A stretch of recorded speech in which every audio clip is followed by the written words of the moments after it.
Hey everybody, I'm Greg Soul, and this is Why Am I, a podcast where I talk to interesting people and try and trace a path to where they find themselves today. My guest this go around is Spencer Crittenden. Spencer is kind of a big deal. You might recognize him from the Harmontown podcast where he DM'd, the show Great Minds on the History Channel, a Harmon Quest where he DM'd, or from his guest spot on Community as Annie's brother. He's actually done a lot of things beyond just that, but he's also a very polished, and you can fight me on that, podcaster on the That Happens podcast.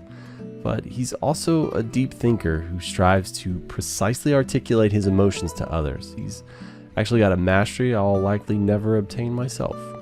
So real quick, I want you to pause this, go to patreon.com/thesixthler and become part of his community. You got to support your favorite creators. And then I hope you enjoy this chat with Spencer. Spencer Crittenden, thank you for joining me on the Why Am I podcast.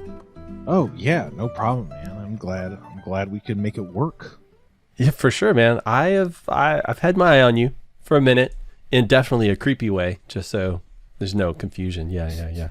But so I love to set up a scenario, and you and I are waiting outside a combination Pizza Hut and Taco Bell. You know, it's like one of those where they're all in one, because they've got a bold new fusion flavor that's only available at the Pizza Hut Taco Bell. And we're waiting for them to open so that, you know, we can sample this ambrosia, you know, the nectar of the gods. And, you know, we're just talking, we're chatting, talk about me because, you know, I'm obsessed with myself. I love the sound of my own voice. Had to start a podcast just so I could hear it more. And, you know, we we talked a little bit, and, you know, we get through that. And now it's your turn to reciprocate, bud. So, Spencer, who are you? Who am I? Yeah. Who am I? I'm the man. I don't know. Yeah, no, I don't know.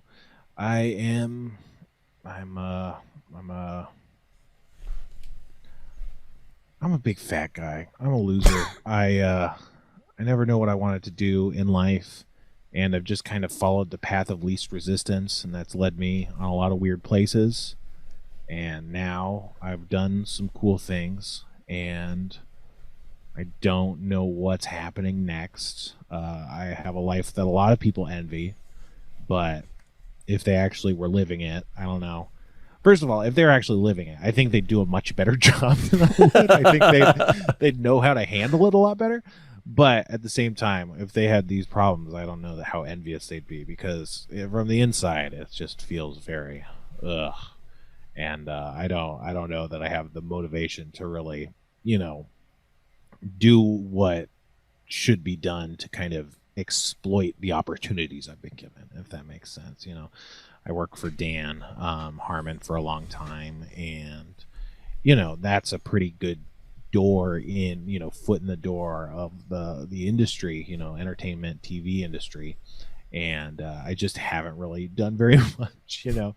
After I stopped working for Dan and the podcast ended, I didn't even like start a podcast for like 2 years or so, you know. So it's just like I kind of just sat around not doing anything. The whole time I was working for him, I was always like, I should be writing scripts, coming up with ideas, learning how to write, getting stuff done.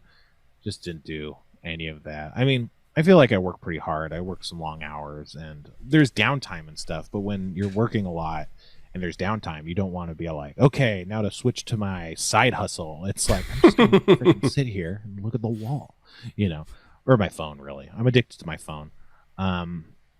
So, yeah, you know, that's a baseline. I did Harmon Quest, which was an animated series where we played D&D. And I'm really lucky to have been able to do that. I think it was a really good project. It was really close to my heart. I had a lot of creative control over it. And a lot of people who enter the industry, they're very lucky if they ever get to make something where they have that level of control over. And it was essentially like my first real gig was like, oh, you have your own show, here you go, which, you know, is not something anyone does. And also, you know, a lot of times you have to work your way up in the trenches, being a writer on a show with people you don't like and on ideas you don't really think are that good, but it's like, you know, this is how I do it. And so, you know, you go into work and being like, freaking I gotta figure out how Charles is gonna get in another hijinks at work, or I don't know, I just feel really lucky that I've been able to just skip the line. But I think I also feel guilty for that, and that's probably part of what's driven me to not really push harder. Yeah. Yeah. So there's a lot going on there. There's a lot you just told me about yourself. Sure. I think it's an interesting peek into your dichotomy, because that's what it feels like. Like, my parasocial relationship I have with you from listening to you on Harmontown and Harmon Quest and, That Happens podcast for so long. Yeah. So it feels very true to who you are and kind of how you sort of seem in my head. So it's interesting you say feel lucky, but also guilty about it. I've heard some people say, luck favors a prepared mind, or chance favors a prepared mind, sort of thing. Because I know you did bone up for everything you had attempted, right? So I don't want to put the cart before the horse. I don't want to start talking out of school here, but from everything I've read about you, you do put time and energy and attention into all these things you do, right? So it's like you were kind of prepared for them. So do you mean just lucky as in you were in the right place at the right time, sort of thing? Yeah, for sure. I mean, but also, yeah. So obviously, it's luck that I am the way I am. I look the way I look. I have the vibes I have. I have the D&D I have. So when I went to the show, the fateful Harmontown, where I got pulled up on stage, if I was maybe a little bit different, there would have been no reason for me to get pulled up on stage. That was all very luck based, right? And then even if I was similar to how I was, there's no reason to believe that it would have all transpired the way it was, maybe if I tried a little bit harder and was trying to sell myself or something, I might have been more off-putting and they might not have wanted to platform me as much or whatever. Or maybe if I, asked for more earlier on, it might have not worked out, but it took a long time. And then I was like, hey, you guys need any, assistance or anything? And so it just kind of worked out that way. It was a lot of, right place, right time. But also I just feel really lucky. I used to work at a used bookstore working in data entry. And what they would do is they'd buy books from estate sales and garage sales and stuff like that. And then they bring them to me and I would list them on Amazon to sell. And there'd be really crazy books sometimes. There'd be books that people had their notes in or they wrote in the books and stuff. And one day I opened a book and there was, and this is no joke, there was 14 four-leaf clovers pressed into the book. And I don't know how long after that, but I didn't like working that job too much. It was fine in the beginning, but it was just a lot of hours and I don't know, it didn't feel like there was any real advancement. But not super long after that, I started working at I started working at Apple Store, and Apple Store gave me the free time to be able to do social stuff. And everyone at the Apple Store was really nice and friendly and personable. So it became from being locked in this kind of office dungeon to interacting with cool people and feeling a bit oh, hey, look, I can be a social person and people like me, and they were always doing stuff. And I was like, hey, I should go see a comedy show. I never drive out to LA. And so that freed me up to go on Harmontown. And so, obviously since then everything's happened, but it's it does feel very much, I'm not superstitious, but it's also very fun to be superstitious. And I definitely do feel very indebted to all the four-leaf clovers I found. So was this, so it's like you said, you had friends, this was previous. You told me this in a life before that you had friends that were loud and obnoxious and would get you in trouble at restaurants. So, you were obviously somewhat social, but I'm guessing you weren't the prom king and stuff like that, right? As a kid. No, I mean, I think I was well liked. You know, I wasn't exactly a class clown because to me, class clowns were always like popping off and trying to get laughs and stuff. Whereas, like, I would do stuff like that much less often, but I would still get laughs and people liked it and people liked me in general. And I don't know, I wasn't super popular, but I think it was just a lot of insecurity and stuff. And I was always in like the higher level classes, you know, like the APs and the college preps and stuff as opposed to like the general ed stuff. And a lot of people were very like, you know, straight A students, really straight laced and like they were part of like FBLA, which is Future Business Leaders of America, and doing like all sorts of extracurriculars. And I was like, that's just too much. I don't want to do anything. So like my classmates who I were friends with, we would all get along, but they were always doing and being in these other groups that like felt too not hoity-toity, but I think just as an insecure person, it's like, this isn't the life for me. And so then out of class, my personal friends were like a lot of burnouts and potheads and stuff. Yeah, and same. that felt more on my level. But that's because of that again. So they were rowdy and hooligans and causing trouble and stuff. And it was fun to like make potato guns in the garage and stuff. But at the same time, you know, I didn't do drugs until I was like 18. And I didn't drink until I was 21. And so like I was always kind of the fuddy-duddy and kind of just like, I don't know about this, you guys, you know, kind of one in our group. So, but it just felt more, yeah, it felt like there was less expectations, I guess, you know, in that group. And so I think that's kind of my whole life where it's like, I always felt like highly capable, but I don't want to go through and put forth the effort it would take to do that. Especially because like I've had a lot of failures and a lot of disappointment in my life, and I think when you get burned too many times, it's like, well, if I don't try anything, you know, nothing can hurt me. You know, Yeah. So that was kind of my approach, I think. So when you were like, you know, this kid in high school knocking around with a bar, and man, dude, all of my friends were potheads because they were the kids that would stand up in class and say the dumb thing or do the dumb thing, and I was always like very shy, socially awkward, and like I didn't like being in crowds, but I could sort of like live vicariously through them. And yeah, you know, like I don't know, like they never influenced me. Like I didn't care; they were just hilarious.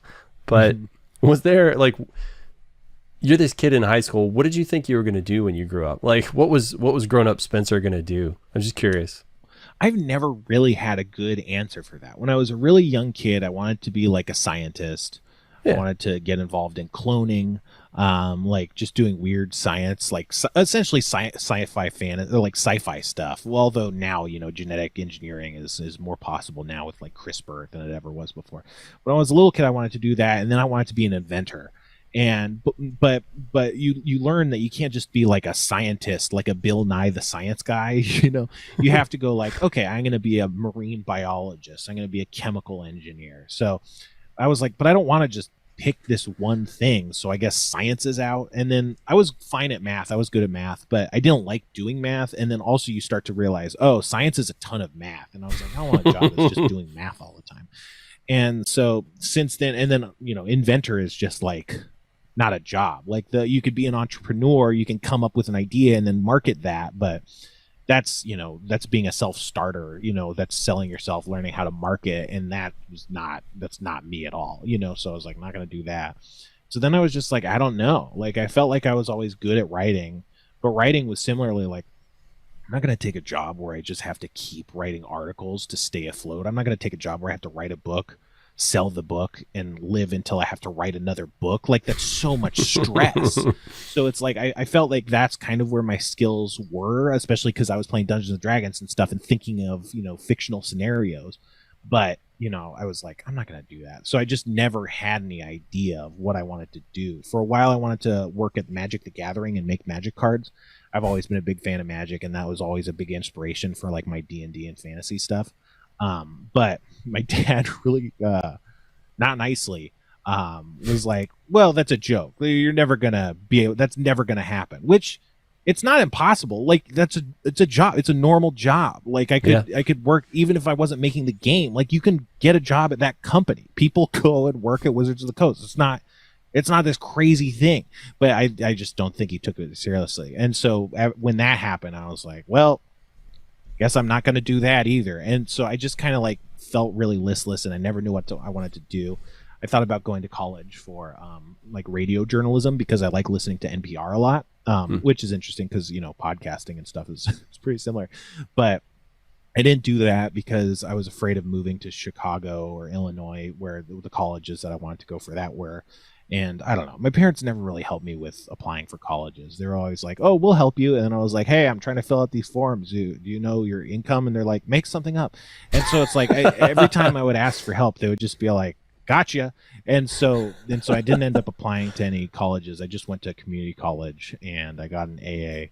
And, it was fine. But, but I also didn't want to take on student debt until I was really sure of like a major I wanted. Yeah. Because I was like, what could be worse than not being in the right major? But people switch majors all the time. That was just not something I understood. So like, I was just really afraid of like getting into the situation without having a good idea. And I just never really had like a solid idea, so I just never, I hate thinking about the future. I've always been afraid of the future and stuff. So I think I just kind of put it off and just kind of rolled around and stuff. But it's just kind of ironic that I was like, I never want to write. And now I'm like in a TV kind of situation where like, that's all you kind of have to do is jump from job to job or sell new projects. And it's, not that I'm doing that, but it's just, that's the industry I found myself in. And it's like the last place I wanted to be because it's stressful. And it is stressful. I'm stressed about it. Well, it's stressful, but also really rewarding, right? Yeah, the thing is, workplaces vary from production to production and stuff, and I've only worked on a couple productions, mostly in assistant roles, on dance productions. But there's something really cool about working in teams of creative people that are all on the same page in the sense of they all have this task, and they're here to do it. We might all have different opinions on how to do it, but it's not really the same as working retail or working an office job where people are just there to fill time. Like people do their jobs and some people believe in doing their jobs and doing them really well. But at the same time, it's like, no, I'm here because I have to be here to work. And so I'm going to, check boxes until I get to go home. And then on the weekend, I'll have a barbecue or whatever. Whereas, it just feels different. Whereas like we're a team. We have these objectives that we're meeting, and we're trying to create this project that we either believe in or don't believe in, but we're going to try to make it as good as possible because that's what we're here for, and that's what creatively engages us, and that's why we're in this field, is because we want to be creatively engaged and we want to, be able to engage with these projects, So I think there's just something really cool and cohesive. It could be toxic as well, but I think underlying all that, like, especially on my level, when I was an assistant, I would deal with the PAs and stuff, and they were kind of closer to clock punchers, not in ideals, just in the sense that getting a coffee is not the same as like making sure a background looks right or something, Yeah. But they were like, we're making this happen, I'm part of the wheels, I'm part of the gears that are making this show, and I think that's just this really cool kind of feeling. And I think when it gets toxic, I think that's why, is because it's like, don't you want to make the show? And it's like, yeah, but I'm also a human, I need to live first, and so people can be exploited by these kind of high-minded ideals, but I think everyone believes in them, and that's why it works. But also it's like, that's why things can be a problem, is because you really want to see the thing as good as possible. Yeah, well, it makes me wonder too, like when you were I guess had the opportunity for Harmon Quest came along, right? You had a lot of creative control, and as Dan would always say, the real star of the show at the very beginning, Spencer Crittenden, right? Because ultimately you're kind of guiding the entirety of the story, which I think is awesome. But it's like a lot of responsibility, a lot of expectation placed upon you. Like, what was your expectation coming into the show, and then like once you got there, kind of how did that change, or did it change? I don't know. I think, you have your ideas in your head of what's going to work or what's going to happen. And then like actual people who are above you start to get involved. And it's like, yeah, no, okay, this is different. I answer to these people.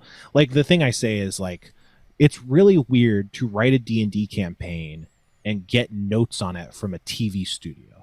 Or like network executives, because they're like, what about this and that? And I'm like, well, it's a D&D campaign. It's not scripted television, so like I could tell you whatever I want, but when it actually happens, it's going to go the way it does, because it's completely, it's unscripted, but it is, it's weird. It's weird because like you have to plan really far ahead because we had to plan each episode's story out, which is not how I play D&D. Maybe you have your kind of outline, bigger picture ideas. Eventually the king becomes possessed by a demon or whatever, but generally it's like, okay, we have our session and they just wanted to dig a hole in the ground. So now I guess I'm coming up with what's under the hole they're digging, and so it's kind of just very, take it as you go. What's next? And this was very regimented, which was strange just to plan for in general, but also be like, and then also we have to make it so they stay on the rails. Like we have to make it so we're kind of pushing them in the direction we want, so the next episode makes sense, because they can't. Which we had tricks to do. We had editing and stuff, and if we wanted, I could stop down and be like, I don't think this ever happened, but if we wanted to stop down at like the fork in the road and they were going to go left, and I'm like, okay, cut. You guys got to go right. Like that's an abstraction. That didn't happen. But like we had tools that we could really be really on the nose with if we had to. But basically what we did is we just came up with the stuff we did. They gave me notes. We tried to address the notes as well as we can, make good antagonists and stuff. And then hold our breath when it actually happened, especially with the guest who didn't really know what was going on and didn't necessarily know how to play, and hope that everything went right. And there's a few times where it didn't go perfectly, but it was just always mind blowing. I think everyone who was in attendance was always like, that went so well. I can't believe how on the rails it was, how funny everything was. Like, because that's the other thing, you're improvising jokes. You can't always kill, in a show. Like sometimes you fall flat, and editing can help that too. But sometimes there's the people that weren't gelling with the crowd or whatever, and so it's like there's so many ways everything could go wrong every single time we got out there. But basically every time it was fine, and so that was the thing. Being under Dan was kind of interesting in the beginning. He eventually went to go do Rick and Morty, and then I just became like the guy. But before that, I kind of felt the need to kind of just what do you call it? Like defer to him and his opinion. So even if I was like, I think it should look like this, if he was like, this looks great, I'd be like, I guess it looks great, because I didn't want to be arguing and stuff. And he's the genius, so I wasn't like, I know better than this guy. So it was kind of a weird thing. And then when he left, I think we had a great art director, Dominic Pulsino, and animation director, I can't, whatever. Sorry, Dominic. But when Dan first left, I think he just kind of wanted me. I was this new guy, and he's this veteran. He worked on Simpsons and stuff. And I think he wasn't prepared for me to I'm not going to say I was confrontational, but to have as many strong ideas. And so there was a bit of a transitional period where I had to kind of start standing up for myself, but not being mad or anything, just being like, how can I communicate what I want to happen in a way that makes people get on board with the idea and not go you don't know what you're talking about. And I think, after the first season, I think a lot of that kind of fell into place, and people started trusting me more and understanding that I do have this kind of vision, and it's not necessarily the best way to do it, but it's not just me saying what if it was yellow, it's just I have this thing in my head. The whole campaign comes out of my head. It was planned, and I think of visuals when I'm coming up with that stuff. And so it's at least we can try some of this. And so, yeah, I tried to not compromise, but I tried to follow a lot of the professionals' leads, because there are people that do this for a living, but at the same time, I wanted to have my ideas at least looked at. I mean, that's one of the crazy things about cartoons. You could say draw a big refrigerator man, and someone will draw it, and it's yeah, it's this really powerful thing, and being able to get professional artists to render your ideas is amazing, and so it was kind of I didn't want to let that opportunity drop, but also you don't want to be overbearing and make people do way too much work just to kind of test things out for your fancy. But I think I struck a balance. A lot of people seem to really like working on the show. So I think, I hopefully wasn't overbearing or obnoxious too bad. Do you feel like Spencer Crittenden that came in was a lot different than the one who came out? Because it sounds like like through the course of this, right? Like Dan leaving, that must have felt like, here's an admission from Dan, like you got this, right? Like you're ready to go, you're capable, right? And just like you standing up for yourself, more and more kind of confidence. I mean, do you feel like you grew a lot from the experience? I mean, I think what the whole kind of magical journey I've been on taught me was a little bit of confidence. And I think I've lost a lot of the confidence that I gained during that. Like, I think it hasn't stuck.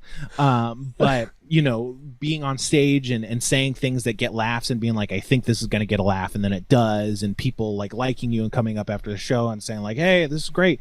And, you know, all that validation was like, I never really got validation like that in my life, I don't feel like. So, you know, I felt like such a mess, but also, you know, I felt good at stuff. So it's like it's like a big validation that's like, oh yeah, you know, I might feel bad about trying, or I feel like I'm not good at stuff, but I do feel like I'm good at stuff. I don't know. And then to just have people validate you, I think it was really affirming. Even just like, you know, I was like, oh, it could be good if I went to Harmontown this day, you know, and then it was like, it turned out really well. It's like, just take risks. Like, that's what I never did when I was younger. And again, like, I think I've lost a lot of that. I'm still afraid of taking risks in a way that I wasn't in like the earlier years of Harmontown. I think that was the big change. Also in my life, just working at the Apple Store, their training is crazy. They teach you a lot of ways to resolve conflicts and stuff. And that completely changed the way I approach the world. I think I became a lot better at solving interpersonal problems and dealing with stuff, because it just gives you tools you need to mediate conflicts without really upsetting people if you can. And I think that was probably one of the biggest changes in my life. But through Harmon Quest and stuff, it was a bit of a journey, but like, I don't know. I just like, I always felt like I had all these ideas. And then, you know, I became better at communicating them to the team as it happened, because communicating creative ideas is actually really hard. You know, like, it's like, okay, draw a circle with triangle eyes, and it's like, that can mean a million things to a million people. So it's like, it's really hard to actually convey, because it's visual, it's not words, you know. There's fundamentally a disconnect there. And so I got better at that, but other than that, I really do feel like I had a lot of ideas. I think they were mostly good. I learned pretty quick on the job. It didn't feel like a big transition where like, now I'm a master. Like every season I was like learning things and be like, next season I'm going to try this and I'm going to apply this failure to this. And, you know, and it felt like a pretty consistent improvement, but it never felt like a big scape shift. It always felt like, man, I think I might actually be good at this. And then just like, you know, you see the final season and it's like, this fucking rocks, you know, it's like great. Yeah. And again, that's the thing. It's like making something and then it turning out really good and being really proud of it is like, you know, that's like having, it's like a critical hit, you know, you never know how well something's going to turn out. And so, yeah, obviously it wasn't me who made it good, but just like being able to be all like, here's my ideas. And people are like, I love this, you know, it's like, it's very, again, validating. And I was, and yeah, I never really thought about, I always watched cartoons as a kid, but I never really thought about working in cartoons until, you know, happening. But then it, like, now I'm like, it's kind of what I want to do. Like, it's kind of, I feel really good at it. Like, I feel like it's one of the few skill sets I'm good at, because the mediation and the conflict and the communication and the strategy and, you know, being able to get in on deadlines and not exasperate the whole team. I think like all of these are really good skills for being kind of like this top-down position in animation and working with all these different teams, the editing team, the backgrounds, the characters, you know. And so I don't know, when I was doing it, it felt like just like a really good fit, if that makes sense. So yeah, it didn't feel like, oh, I started as a nothing and became really great. It felt like I was a crazy cartoon freak. And then it bore out that being a crazy cartoon freak was pretty good preparation for working in cartoons. So many, like I constantly take notes as you go. So many, I mean, you touch on so many great things, man. I have so many questions. But one thing you said is like, you'd gained all this confidence and you've subsequently lost a good chunk of it. And it made me think about confidence in a way I haven't ever before. Almost like it's a muscle that you work out, right? You build it up, and then if you don't continue doing stuff with it, like it could kind of atrophy. Does that seem like a thing to you? Like, yeah, I don't know.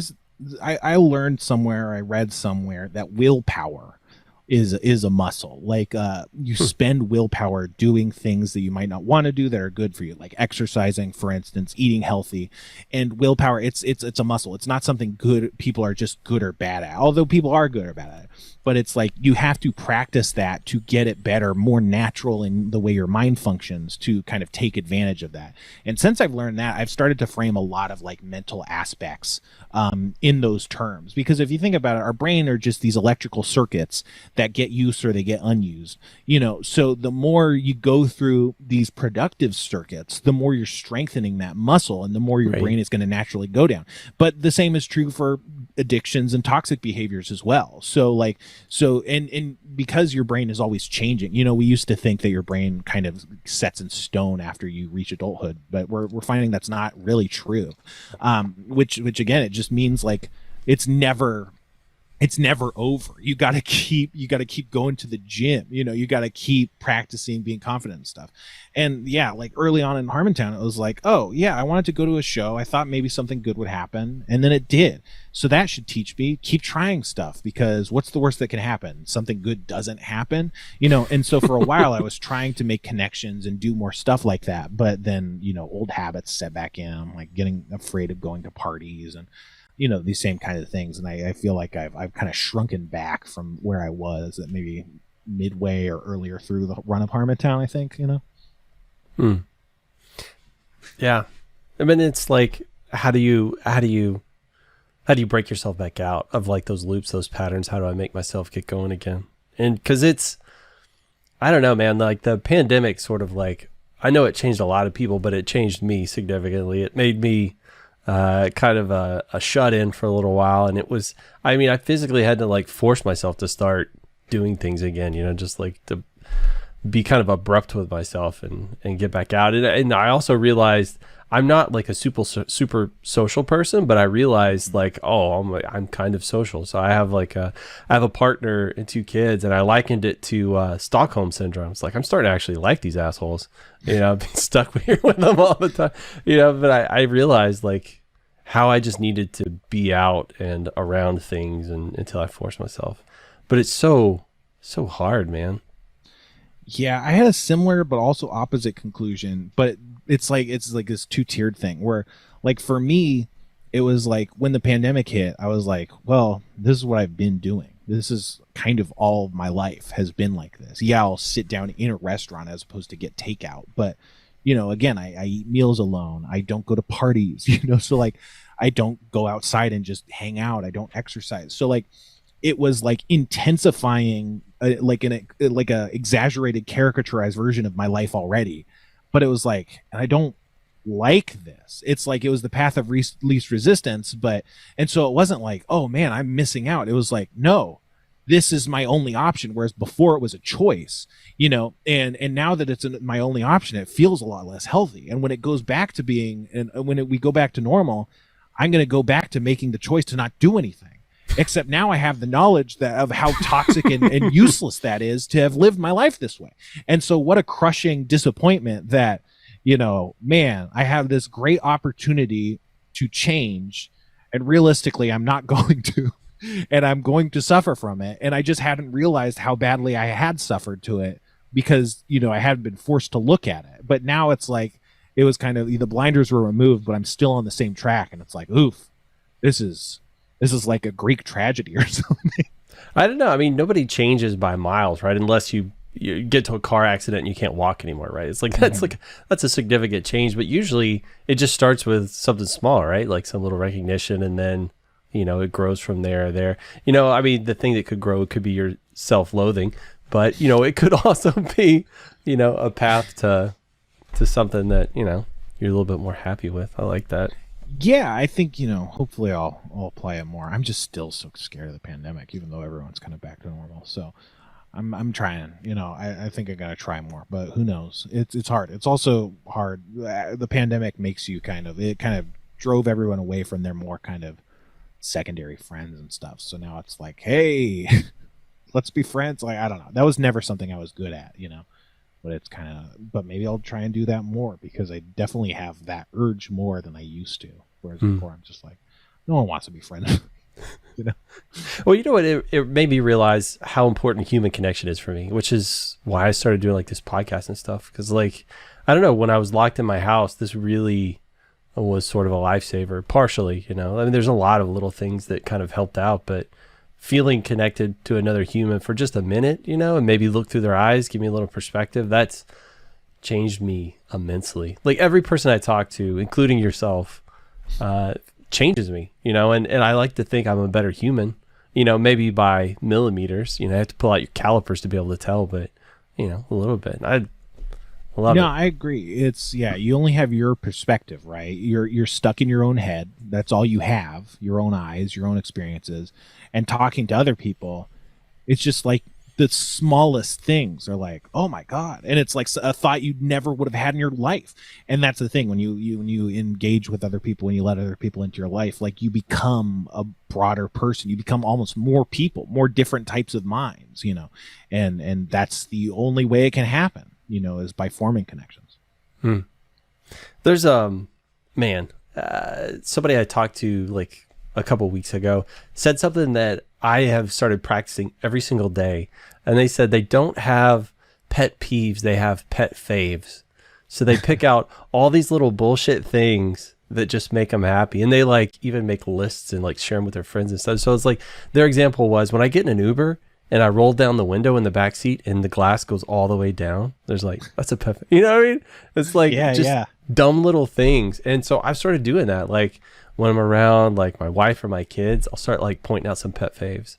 And it's crazy like how that sort of infected my brain in a way I didn't expect. And I don't know, everything seems a little like, no matter what's going on during the day, everything seems a little less shitty like when I'm doing that.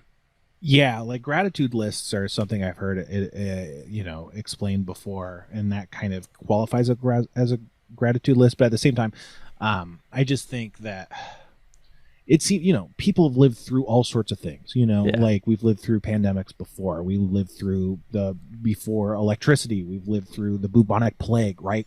You know, and everybody they don't just fall over necessarily. They keep going. And to me, it feels very clear that no matter what the big stuff is, and the big stuff impacts you. I'm not saying it's fake. It's not real. But whatever the big stuff is, like it really seems like it's the little things, whether it's pet peeves, like the little things that your roommate does that really annoy you, or just the little things like someone holding a door for you. It really feels like those really frame your mental health a lot more than anyone thinks. Like, you know, you could be working a dead-end job and you have like a couple really good friends at that job, and that could be a lot better than working a really high-powered job where you just don't gel with people that much. You know, right. I really do think, and we don't think about it in those terms because it's so easy to go like, of course it's not this thing in front of me, it's the crushing weight of existence. But it's like, no, I think the little micro things really do have a way bigger impact than anyone wants to believe. Because, you know, if you think about it, then it's like, why am I focusing on all this dumb stuff? I could just, you know, keep getting into Ubers where the glass goes all the way down, and my mental health will skyrocket, you know. And so I think you kind of don't want to believe it to be true, but I really do find that to be the case. Yeah. I heard somebody, or I read it, like where I work, we have like these chats, and there's this mental health and wellness one that I'm part of. And somebody said in there that their therapist told them, your brain's not designed to make you happy. It's designed to keep you alive. And like, that was really thought provoking for a minute there. So it's like, you know, that means the be happy part is like entirely up to me. It's like, that's not just going to organically come out of my brain. Although I've met some people that are just annoyingly optimistic and happy most of the time. But it's like all the rest of that shit is like, that's up to me. You know, I've got to get off my ass and do something about it, which is not always easy for me to do. I have these micro rants. I have a lot of like mini rants that I go off on. A lot of them like are kind of pseudo-scientific applications of my interpretation of evolution. But in terms of happiness, I think like if you think about it, if our brains were designed to be long-term happy, okay, so you're a caveman and you find a bunch of berries and it's like, oh my God, here's the berries, and you eat all the berries and then you're just content. You're never going to look for food again. Like you'll be content with that one meal. And then you'll starve to death because you're like, no, that meal was great. I'm fine forever. You know, or like in a more sexual term, like if you had sex like once and then you were like, this was great, I'm satisfied, then, the species wouldn't populate. So I think it's not like, I think we're designed to not rest on our laurels. You want to be happy as a reward system to kind of drive you to do that thing again over and over. But also that means it has to diminish over time, because otherwise, you won't be driven to ascend to greater heights, to run faster, And then I also think, we're kind of designed to be what they were called, like persistence hunters or whatever. So it's like, we can't sprint, but we can like jog after a buffalo for like a week and then eventually wear it down. So it's like, I think we're also driven to be happy in the chase, in the middle of the process, when you're making the thing, but not when it's done. Because so you want to be happy when you're doing the thing that will lead to survival, and you want to get a reward once you actually achieve the objective. But then you also have to get sad again, because otherwise you'll just, evolutionarily, you'll just stop trying, and that's death for the species. And so, like, yeah, I think understanding that, getting the new promotion made me happy for a week, and then I'm back to being sad again. That's not a failing. That's not like, it's something to overcome, but it's not like your brain isn't broken. It's like, that's what we were wired to do. And so you have to kind of learn to live in that reality. That puts a lot of things together for me, actually. So one thing I had read about one time is how gamblers, like the way their brain works, that like, they get excited at the anticipation, like when they are just about to win, they're at their peak. And as soon as they win, it like their pleasure or happiness or whatever with the situation rapidly falls off. Because it's that moment when they know they're going to win just before they win, and then it comes to fruition. Then right after that, like once they've attained it, it's kind of gone. And you say that, like, you're not happy with that. It's so funny. Like I'm a sales guy now, all right? So it's like, accomplishing the sales would be the thing I'm happy about. But for me, it's all the process. It's the talking to the people. It's the figuring out the puzzle pieces and putting them together and enabling the person and really helping them, affect change and all that stuff. And then it's so funny because my boss was like, hey, like our commission checks are coming there. I was like, okay, whatever. Like, I don't give it. He's like, I'm going to figure out a way to make you care about money. And he never did. Like, he left. Like, he's still, like nobody, like, I don't give it, like, I could not care less about that part. While I understand it's important, it's like, that's not the fun part for me. It's all the build up. And so that like absolutely makes sense that like I would be evolved to do that, because it would make me want to keep doing bigger and more complex. Like, that totally makes sense. And if you can be happy in that, it's more sustainable, right? You can't always hit the jackpot, but if you're just happy to be in the process, then it's like, I'm just enjoying myself. I'm just doing my thing, and I think, they say life is a journey, not a destination. I think that's what they're tapping into, is it's like, that's where you have to find satisfaction, because you can't pin it all on just the reward, the destination, because again, I don't think they knew that necessarily, but on some level, I think we are wired to be like that. I can dig it. It totally makes sense. Well, let me jump track. Something you said earlier kind of was really interesting to me. You said communicating creative ideas is really hard. And I was talking to somebody, he's like a musician, and he's like, that's why I make music, because all I have to work with are words. And he's like, I can't convey what I want to tell the people, but if I make a song, it's a cheat code, right? Because like music affects the way we feel, and kind of how we interact with things. And it was like, if you could pair words with, feelings, like ultimately that's what you're trying to do, right? Like, I want you to feel the way I feel inside my head and understand this thing through your emotions in the same way. And you don't have that luxury. I doubt you're breaking into song halfway through one of your creative sessions. So it's like, what have you done to like try and like convey those ideas? Like, what cheat codes have you found in life? I mean, I don't know. I think that like emotions, they, like language is a powerful tool, like because of what it can do to subjective and intangible things, right? When you have feelings, they're just swirling around in your head, and they don't necessarily have words. You might feel bad, you might feel jealous, but until you actually put a word on that and kind of pull it out of that swirling maelstrom, it just is affecting you and you're feeling it, right? But once you can add a word to it, and especially if you can convey that word to them and feel like they understand that word that you put to that emotion, like it gives you a massive amount of power over it. And I think all creative stuff is the same way, because it's a lot about evoking ideas. You could draw a circle that looks sad versus a circle that looks happy. Like, that's a crazy thing to say, but you can. Like, it's line thickness, but like being able to convert feelings into operatable things, it both gives you more mastery internally. That's why journaling is so like important. Like, that's why it's talked about in therapy, I think, is because it's literally taking it out of that swirling maelstrom that's just hitting you like weather, and it's letting you kind of understand it. And once you understand it, you can kind of master it and respond to it. You can't yell at a tornado, right? But like, if you can convert it into a bunch of science and go like, oh, it's spinning because of pressure systems. What if I increase the pressure? I don't know. Suddenly it becomes something that can be operated on in a way that was never possible before. And a lot of times I think it's just getting it out. Like, again, with journalism or journaling or talking to people, it just takes it out of your brain because it's been swirling around, in part because it's so nameless. And I think that's part of what gives it such control over you, because you can't like understand it. You can understand it, but you're not taking the time to kind of really understand it.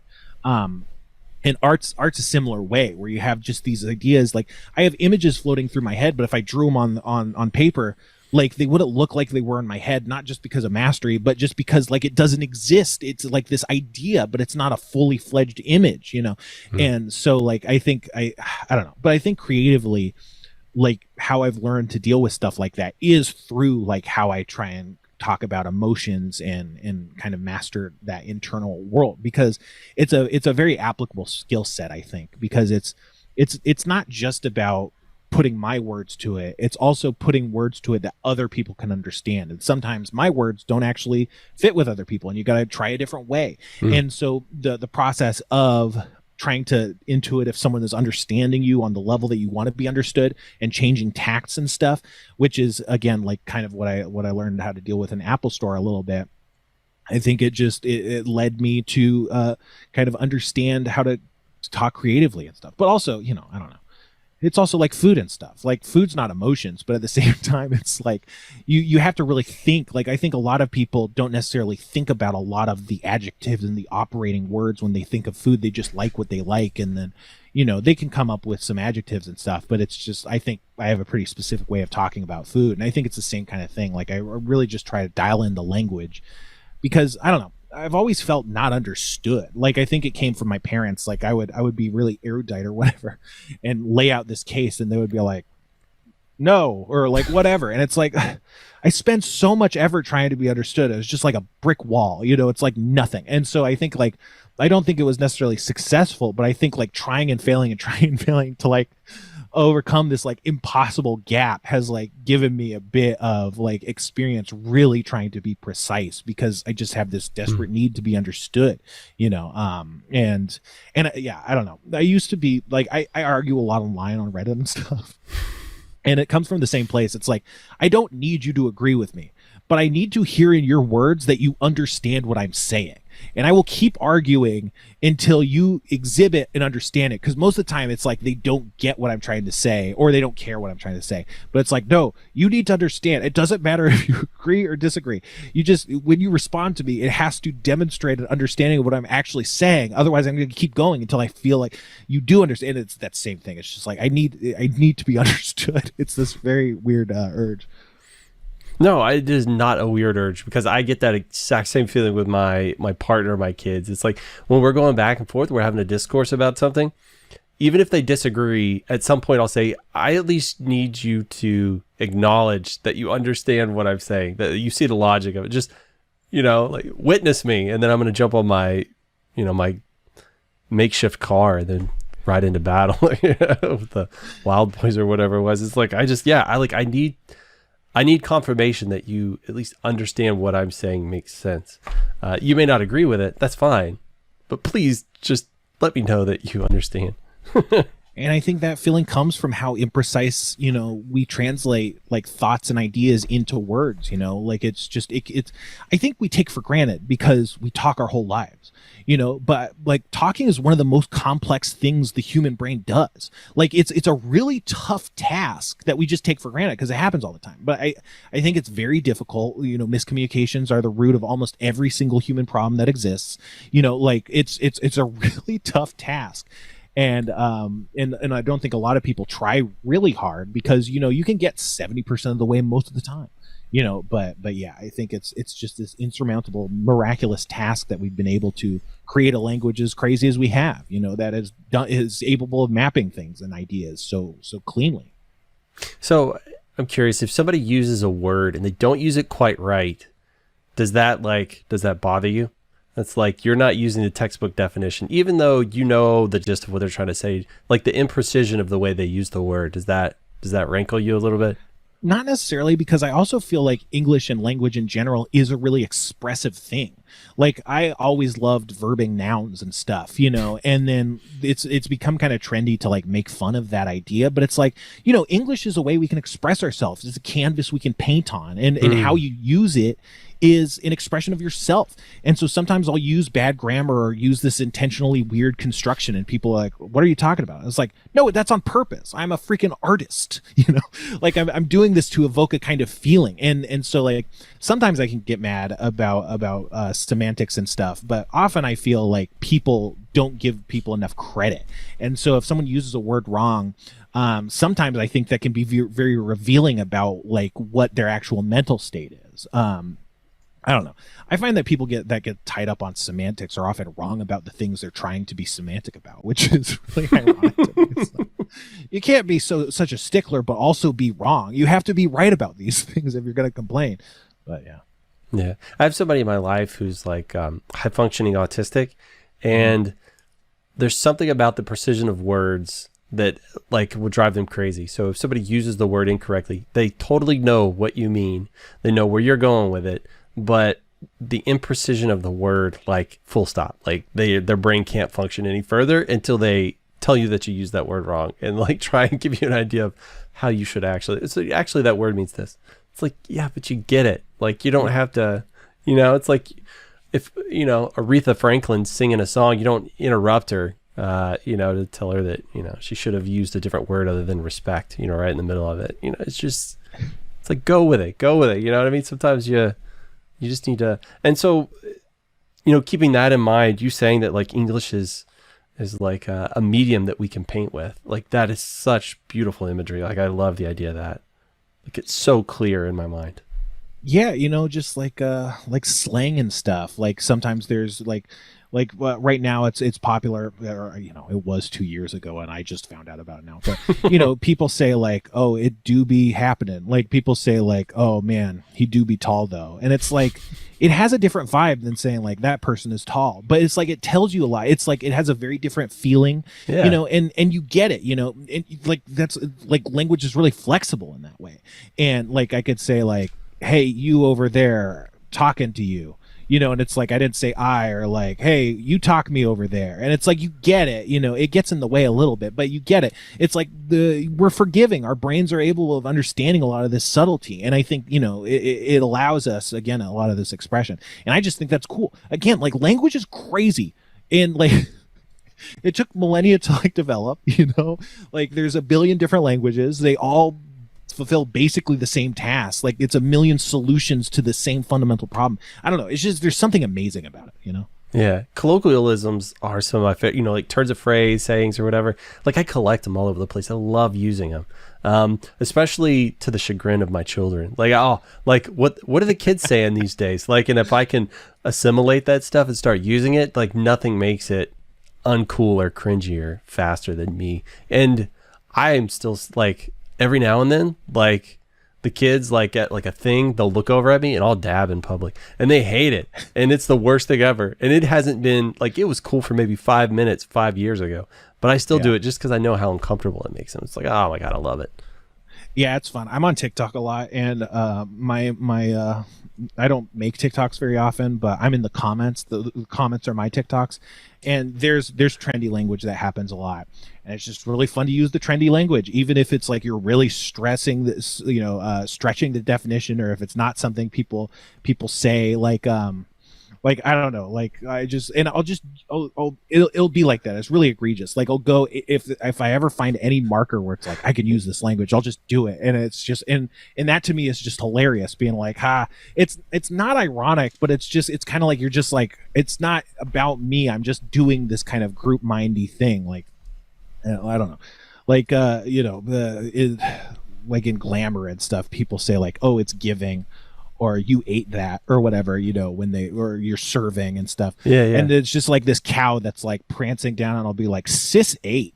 And it's like, it's just not like, it's on some level it's nonsense, but someone could say that realistically, but it's just fun. I don't know, especially being online, it's just fun to kind of fall in with the trends. I don't know. My whole life I felt like very contrarian and not wanting to like be like everybody else, but it's just really fun to say all the same like meme words that like a lot of people are saying on TikTok. It do be like that. I know what you mean. Yeah, for sure. I love a good portmanteau as well. Like I like forever. Like just my kids and I and everything, we always smashing words together. That's so much fun. Yeah. I anytime I hear something like I'll stop someone in the middle of the sentence to like say the portmanteau version of the two words they said, like if someone says, for instance, bread medley, I'll just be like breadly, like shut up, breadly, just get it in there really quick. You know what? I talked to somebody the other day, and they kept stopping me every now and then, and they would say that would be good knuckle tattoos. So if you say 2 4-letter words together, they're like, "Man, that would be amazing knuckle tattoos." It's like, I was like, "Man, that's a cool twist on something I've been doing for a long time. Like way cooler." Yeah. So, I've been trying to get on that train, but it's so hard. Like, I mean, that's a whole level of conscious. Like your brain, like to be looking for 2 4-letter words. That's pretty tough.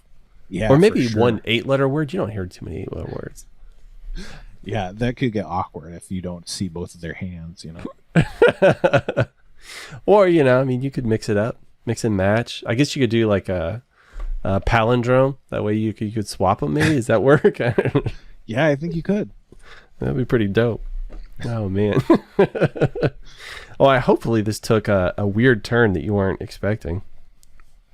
Yeah, no, it's good. I don't know.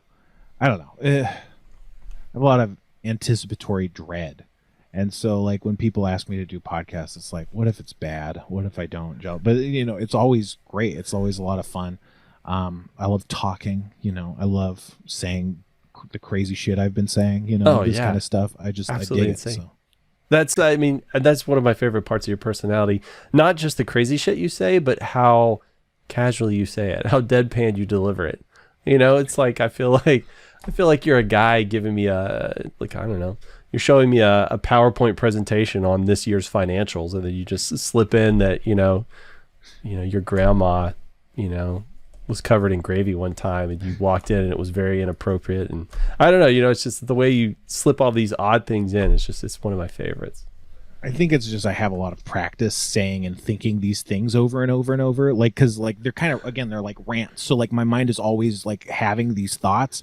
And so like when it comes to like an individual person, and I'm like I can snap one off, it's like, yes, this is what I've been saying, and then hopefully it blows a mind, and I'm like, see, I'm a genius.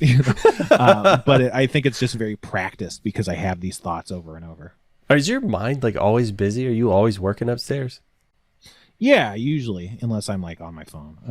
But the phone's a great way to turn off your brain. But yeah, I overthink. Like I usually have to overstimulate myself to kind of turn off my brain. And a lot of times, like, yeah, again, like it gets me, that means I can be very negative and insecure because like my brain's just going, and it's like, oh, there's nothing to think about. Let's think about you dying and everybody leaving you. It just kind of spirals and spirals. I think it kind of comes from ADHD and just having this kind of excess energy, and it's like, where does it go? It just goes into thinking kind of dead end thoughts that don't really mean anything or go anywhere. And the best of it is when I could try and create some sort of new theory or something, Yeah, somebody told me that like somebody else reckoned their brain was like a danger sensing engine. So like if there's nothing for it to work on, it's going to start inventing all these scenarios to like keep itself busy. So yeah, well, like, have you sense. ever been on like a big bridge, and then you're like, and you like picture yourself like jumping off the bridge and stuff?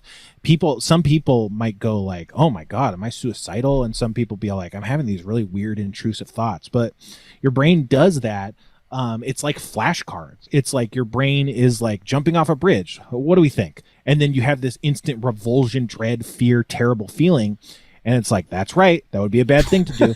And so it's like your autonomic system or whatever, like priming your association with various dangers because it wants to reinforce the fact that these are dangers and you shouldn't have them.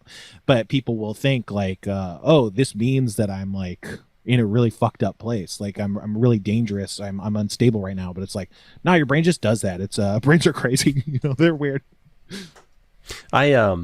For a little while, I owned and operated like internet service provider that would like get internet to people by shooting it like over antennas, like wirelessly and stuff. Mm-hmm. And so I was setting up one of my radios up on a water tower, and I had never climbed anything that high. I'd been on heights, there's no problems with that or whatever. But this is like you're climbing the outside of this thing in like 30-mile-an-hour wind. And I was like, there was just so much adrenaline, like it didn't bother me at first. But then once I got up there, and after a little while, I kind of realized what I was doing. And it like sort of set in. But I did whatever I had to do, and I got down. And that night, I was laying in bed. And, you know, there's that sort of that in-between time where you start drifting off. As soon as I got there, I would see myself looking down the tower, and I would just explode back away.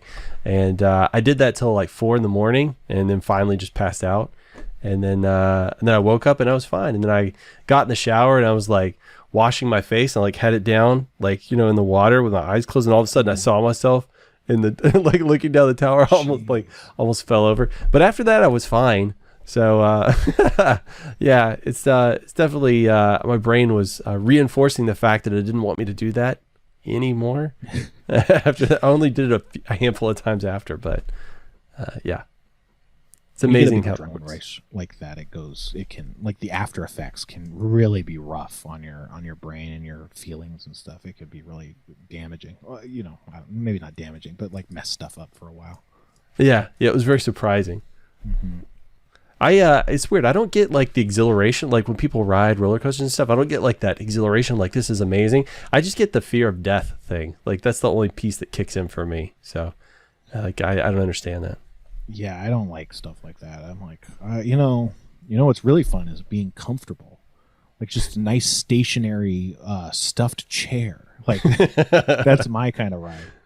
Yeah, it doesn't really get me. It doesn't really do it for me, surprisingly enough.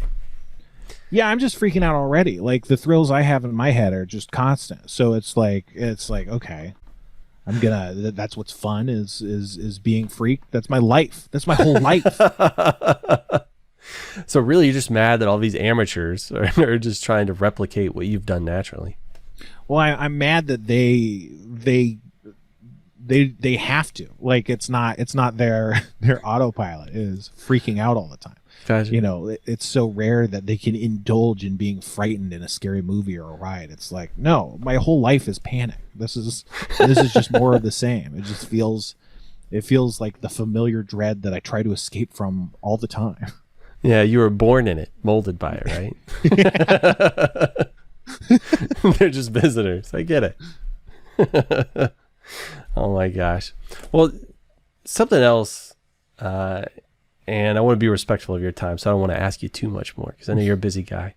You've got a nice, comfortable chair to relax into soon.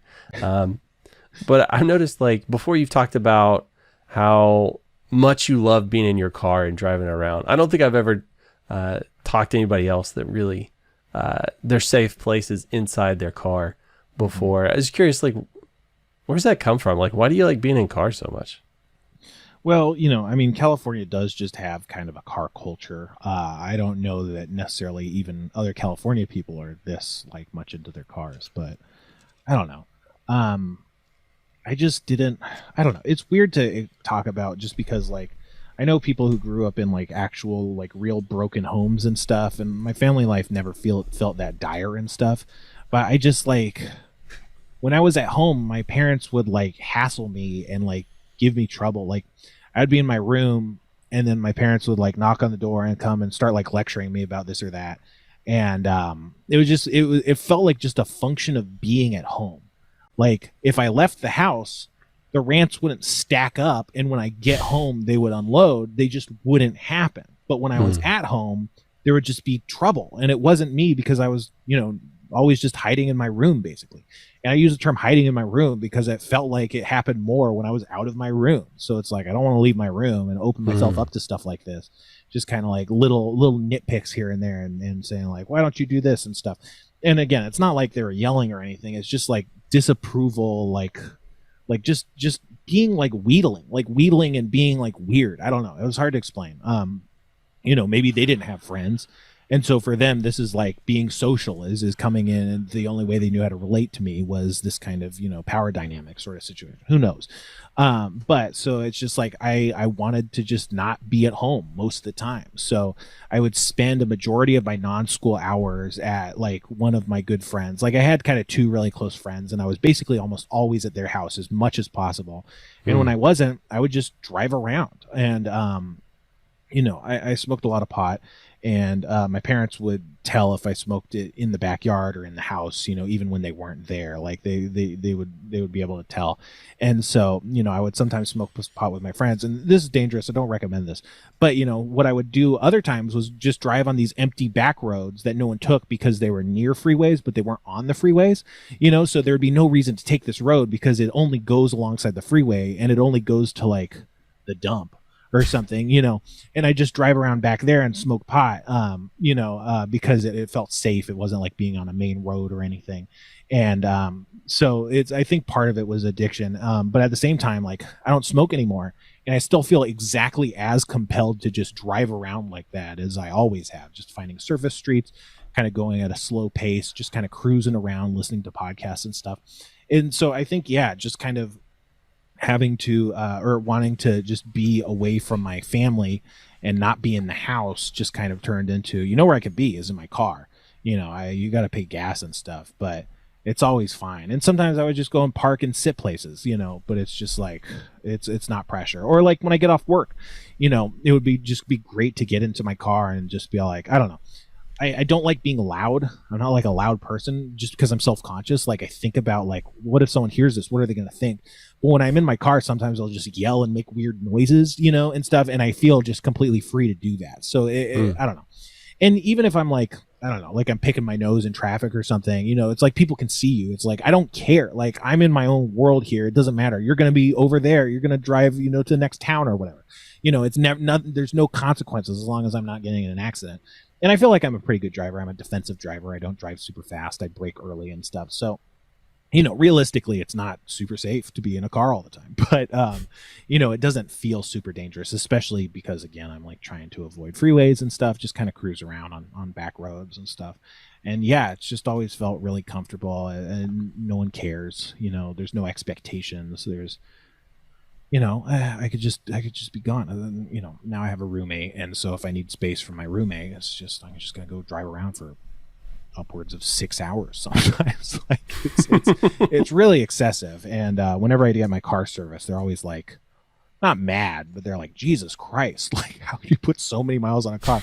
But that's just kind of how I've always lived. So I've never really known, how to not drive very much. It's just, it's kind of my, therapy or something. I it's like your happy place. Yeah, it really is. Like, and so I think part of that's drugs and part of that's avoidance of my family.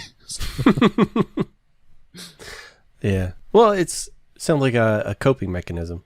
Mm-hmm. Like, and it's so funny. Like, people have told me like, oh, I admire this quality about you, XYZ. And a lot of times those qualities I can trace back like directly to trauma in my childhood, like, and it just became this coping mechanism. And it's so funny that sometimes those coping mechanisms can become things other people like. And it's like, oh, well, that's a nice little turns out story, I guess. And it's interesting to hear other people's. What also makes me think about is like on your Patreon, which everybody should immediately go and subscribe to your Patreon, man. Like I'm a big advocate of like supporting the people who make the things you really enjoy. And so definitely go to patreon.com/thesixler.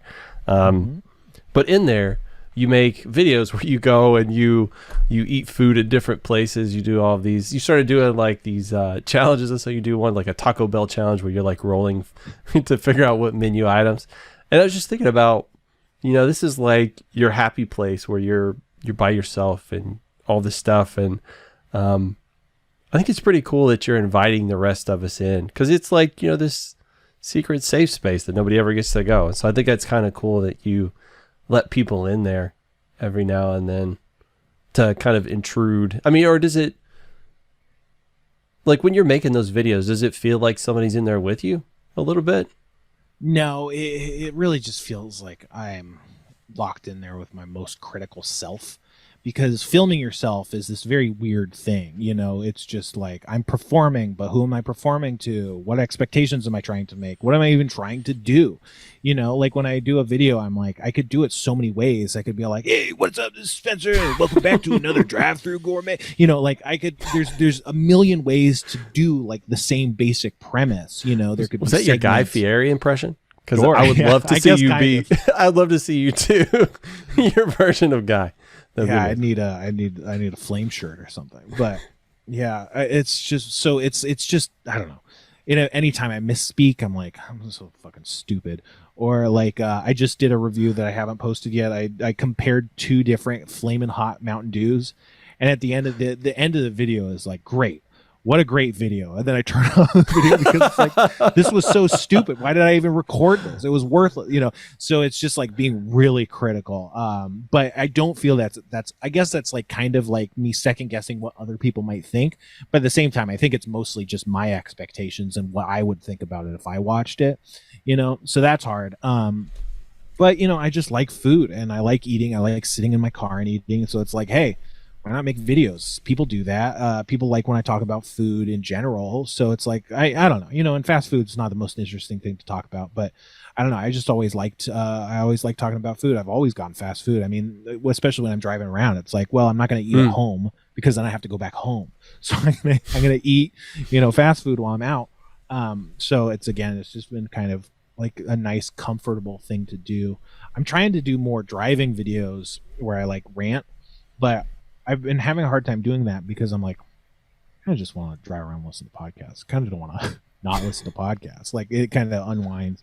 I unwind a little bit. So it's like sometimes I'll go like, oh, I'm gonna go drive and record something, and then I get in the car. I'm like, I kind of just want to listen to this podcast. So. Yeah, I mean, I totally get it. I like in my head, I'd kind of hope that like just the sheer fact of being in your happy place would sort of take the edge off of that self-critical nature a little bit.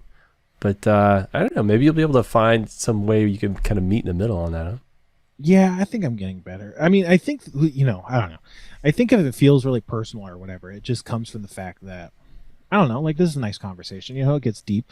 But like, I feel like I offer that to a lot of people. Like, I think a lot of people, and there's stuff I am private about, but it kind of depends. Like, I feel like I can kind of just trick myself into thinking like there could be no consequences for revealing this, and so I'll dump, a lot of stuff that I think a lot of people wouldn't feel comfortable like revealing about themselves to complete strangers. But I think part of that's just being online, like being used to being anonymous online growing up.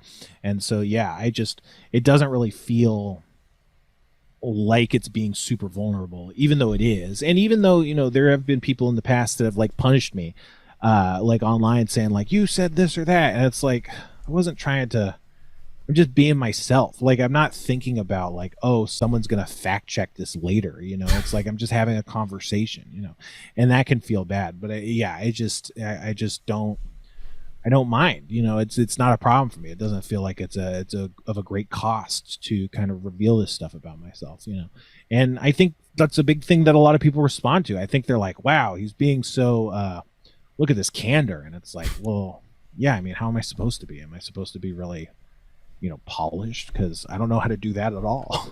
I have no idea how to like try it, something like that, Yeah. It's so funny, like, the more I do stuff like this, where I just have meaningful conversations, the less tolerance I have for small talk. Like I can't do it anymore. Like it just drives me crazy. Like I've got a timer, like this little egg timer that sets in my head, and I can only stand so much of it, and then I got to get out of there. But I also have found that I kind of like the polarizing nature of that. Like, so sometimes you're going to win fast or you'll lose fast, right? And either way, I'm pretty okay with. So it's either like somebody's going to quickly realize they don't want to talk to me anymore, and I'm good with that because then I don't have to like small talk or whatever, or I'll end up having like an actual meaningful conversation with somebody. And so I don't know. Like I kind of, I don't know. Maybe that's like me in my car picking my nose in traffic. Like I've gotten to where I just like I don't care anymore, and it makes me so much happier because of it. Yeah, I've never been good at small talk. I think if people are doing that, I can kind of respond in kind, but like that's not where my mind goes. My mind goes to like basically all the stuff I've been saying before. I'll just say like, oh yeah, I hated being around my parents. I always felt like they were yelling at me, or like, yeah, here's my thought about human evolution with respect to our brains in a modern society. Like that's just where my mind goes. That's where I'm a lot more comfortable talking. And it's just a lot more fun. Yeah. It's like, I don't know. I feel like a lot of times people are like, yeah, okay. Like they don't really know how to get into a conversation like that, but I don't know. Yeah. I like talking about stuff like that a lot more for sure. Yeah, me too, for sure, man.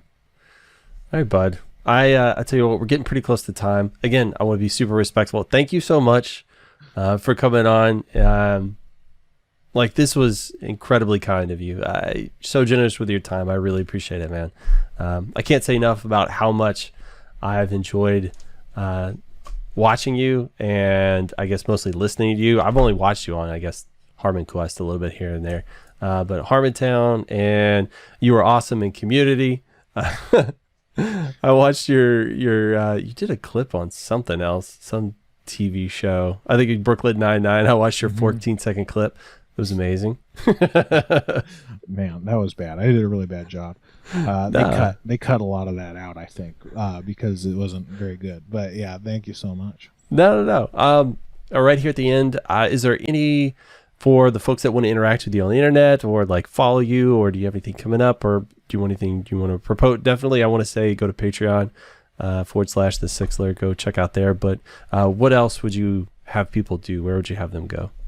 Yeah, the Patreon's a big thing. I have a YouTube. I think it's youtube.com/The Sixler. I post a lot of the food stuff I've been doing up there, and I'm trying to, work up like more other stuff, probably D&D videos and even more general stuff. I don't know. The podcast That Happens, check it out. It's or don't. It's not a great podcast. It's honestly like this. It's just me kind of talking whatever comes out of my brain just randomly, which is sometimes really good and sometimes me going like, this sucks. What a bad show. What the fuck, Kevin? Come on. How can we make the show good? And so it's a real crapshoot, but you can check that out. I don't know, just randomly, I guess. I did a show called Great Minds with Dan. It was for a History Channel, and I saw a couple of those. Check too. that out. Yeah, that was cool. It's on Canopy now, I think. Canopy with a K, which is one of these weird streaming services. I don't know. You can also get all this stuff. You could pirate it. It's like you just Google anything, and you can find like some weird site that has a bunch of pop-up ads and stuff. But yeah, I thought it was a fun. It's another thing where it's like, yeah, it's me. Like I got to improvise a lot. I'm not an actor, but I was acting, to the extent that I could. I wasn't in a lot, but I think it's if people are like, whoa, what more can I get of this guy? I think, there's some interesting pieces in there that might be fun or funny. But yeah, no, just it's mostly just the Patreon. I need money. Don't we all? Absolutely. And maybe you need more money than me, but I don't know who's listening to this, so I got to ask, right? Yeah, definitely. All of our listeners are the pinkies up kind of people, so they've got plenty of money to give. So definitely, pump that. Always promote that brand, man.